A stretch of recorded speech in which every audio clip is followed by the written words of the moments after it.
Hi, I'm Rob, and in this video I'm going to tell you what I think about the Thrustmaster T598 7 months after buying it. Now, I've put it through 7 months of racing, drifting and using different Thrustmaster wheels at the same time, and what's more, I bought it with my own money. So no bias here. I don't have to say good things about it for feeling guilty about saying something bad because somebody gave it to me for free, for example. I'll give my honest opinion here. And more importantly, 7 months later, down the line of all the good things and the bad things I know about it now, would I still buy it again? So let's start off with the initial unboxing and the very first opinions I had of this when I first unboxed it, and if I still feel the same way now, 7 months later. Well, when I first unboxed it, I kind of despised the look of it a little bit. I thought it was kind of pig ugly, to be honest, and I kind of knew that before I'd even unboxed it because I'd seen pictures of it already, obviously. But it does grow on you. I mean, all direct drive wheels do look a little bit like this, so you will get used to it. And another thing I got used to as well, which I didn't like at first, was the stock wheel. The stock wheel, when I first got it, I did actually criticise it for not being that well made. You got these badly moulded parts here on the plastic, and it's like very plasticky feeling. But the thing is with this, it's a stock wheel. It's designed to do the job. And a lot of people have got extra Thrustmaster wheels anyway. I mean, I've got this one here, got the Ferrari one, I've got the open wheel. And a lot of people have these extra wheels. There's the hypercar wheel here, of course, and the still absolutely fantastic SF1000. But if you haven't got those extras, is this still a good enough wheel to start with? At first, I didn't think it was because it just felt a bit cheap. I mean, the quality of the actual unit seems to be fine. I'm not going to judge this review on what I've heard about other people's problems with maybe power issues and things like that, like the power cord disconnecting, so I've not experienced that, so I don't know if those reports are exaggerated. And let's face it, you hear things that are wrong with things 100 times more than you hear about the good things, because everyone reports the bad things. No one obviously reports the good things anywhere near as frequently. But regarding the actual wheel itself, it's actually a perfectly fine stock wheel. I've actually used this in races where I could have used my much more expensive Ferrari wheel. And the reason is, I actually really like the way it's designed. It doesn't feel like it's strong, but it actually is. It takes a lot to try and flex it. So even with the force of the T598, it's very strong on your hands with very little flex. It's like, I heard some people saying they can flex it, but I don't know if they've got a bad one or they need to tighten up the screws at the back or something, because mine is absolutely rock solid. And I really like the way these buttons are raised as well.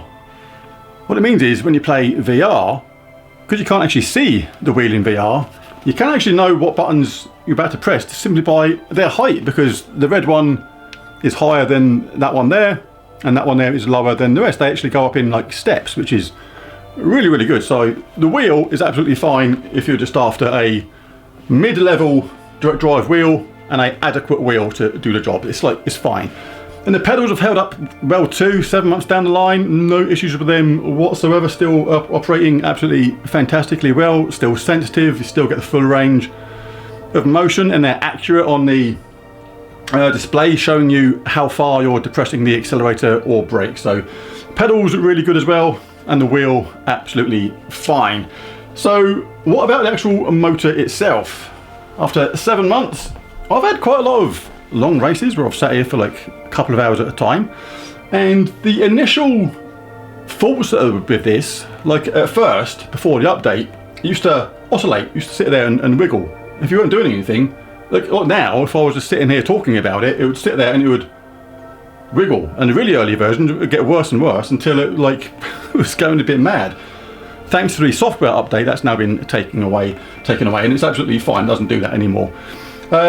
Things I like about it as well, I do like the strength.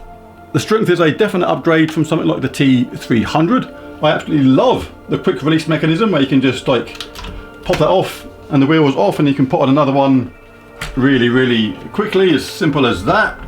That's it, that wheel is now in place, ready to use. Absolutely awesome. So fantastic for that. The T300 RS, which I had previously, then it can be a Not a bit of a nightmare, I was going to say. It's just a long-winded process, and it's a bit of a struggle to undo that lock thing at the back and get it tight again. And you did find yourself actually with the T300 reaching behind the wheel sometimes just to make sure it was tight, because it did kind of shake loose sometimes, and you could feel a slight bit of movement in the wheel when you'd reach behind, and it's come loose a little bit. So you did find that a bit of a distraction, but that's the T300, not this. That doesn't happen in this. That is the point. But one bad side about that is, like, if you've got a lot of these extra wheels and stuff, earlier wheels like this Ferrari 599XX Evo wheel does come with the original method. I've put this old one back on, I've got adapters for this, but you do have to buy an adapter for every single wheel you own, which can get expensive because they're like £30–35 each, and it's even more if you want the natural adapter, the one that changes it to the overall standard, like this new standard. If you want to change it to that without use of a adapter, if you want to actually change it completely to this like natively, then that's quite an expensive thing for the SF1000, and it's a bit of a job as well to change it over. It takes, you know, you've got to read the instructions carefully, so something else to bear in mind. If you've got extra wheels and you want to use them on this, there is extra expense involved. But going back to the actual motor itself and the performance levels, there are times when I thought, yeah, I could use a tad more power. It was like, sometimes you really want to work out from a game, and you're really getting involved into it. You can really feel the game giving you a hard time, and you get involved, but you can actually feel the limits of the strength of the T598 at times, and sometimes you do crave just a little bit more. So I can see why some people actually buy wheels with more power, because then it's extra overheads. Like if you say want a whole bunch of power, like a bit more than this, and you buy something with extra, you've got overheads to play with. So when you hit that theoretical maximum of what you want, you've got overheads to play around with. But it is a constant force on this, and I've not experienced any fade even in long gaming sessions. I've sat and played F1 for like 2–3 hours at a time. I know some people will sit there and play Gran Turismo, whatever, like all day, like 8 to 10 hours or something crazy. I don't do that, but in 2–3 hour sessions at a time kind of thing, which is as much as I kind of play in one go, normally less than that, then I've not experienced any issues regarding fade and force feedback strength. With the T598, it's been very, very consistent. It gets just warm to the touch when you use it a lot, not hot. Even if it did get a little bit hot, then it's fine. It's like, providing you in a well-ventilated area, I think you'd have no issues with it whatsoever. Other things I love are the menu on it. Just take the wheel off so the camera shows it easier. I love the fact you can do settings and stuff from here. Obviously it's not showing stuff now because I've taken the wheel off, got it back on again, but the point is you can access all sorts of menus and things like that from the built-in display, which with older tech like the T300 RS for example, you can't do that.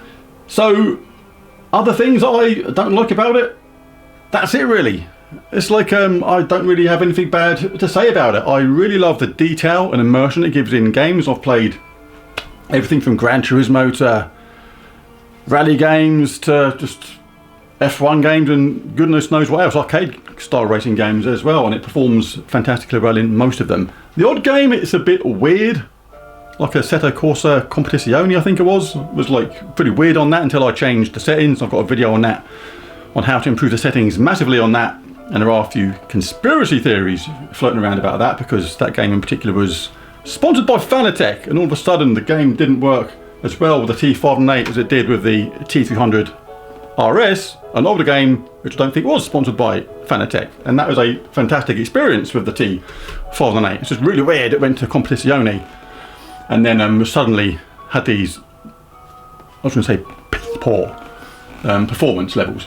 So yeah, apart from the odd game, it is really, really fantastic to use in most games. But there's the video. I don't think there's much more to say about it. Maybe a quick recap. At first, when you first unbox it, you may look at the stock wheel and think, hang on, that's a bit cheap looking for, what, £450? But you're paying for the motor more than anything. But this is a perfectly adequate stock wheel, and if it's the only thing you've got, you'll still be perfectly happy with it, because it's a decent size as well. It's not like the smaller wheel like you got with the T300 RS as a base wheel, for example. And I love the fact that these buttons are very instinctive. the way they are positioned and how they're raised, so even without looking in VR you know what button you're going to press, and it's tough as well. It's a nice strong wheel, so no complaints about the wheel. The pedals have held up fine over this 7 months. It's been really good. I've had 0 issues regarding power. I might do a video on this because a lot of it's to do with apparently it's shaking loose. Now I think if you got this wired in properly, I don't think it can shake loose, because it should be clamped down in a way using the cable fixings, so even if your rig moves around a bit, the whole thing moves at the same time, so it's not going to shake loose. I think a lot of people might have the cable wired in wrong for this. I may do a video on that. But pedals good, the wheel good, no issues with power, no fade, decent strength, amazing detail, and to me it's been really faultless. Mine's been absolutely fantastic. Bad things, oh, the other good thing of course is obviously the quick detach unit, which is absolutely fantastic. Bad things, extra expense, but it's the kind of bad thing you know is coming, because if you've got extra wheels, you know you're going to have to buy them adapter kits and things like that if you want to use those extra wheels, so it's a bad thing you know is there. It's not like a surprise. The power issues on some unit is obviously a potential bad thing. It's kind of one of those things that I didn't want to bring into this video really, because it's not something I've experienced. I want to do this as my experience with this for 7 months, and I've not had those issues whatsoever. And obviously the looks of the thing are subjective as well. Some will love the look of it and others will hate it somewhat. But apart from that, I've got nothing bad to say about it. I think it's absolutely a fantastic wheel, and 7 months later, would I buy it again? Absolutely yes. When I go back to my T300 RS, it's a good experience, but this has shown me what a great experience can be like in games, and I absolutely love using it. So there's a video. If you enjoyed it, it'd be really cool if you press that like and subscribe button. It really does help. But most of all, thanks for watching, and I'll catch you again in the next one. Bye for now.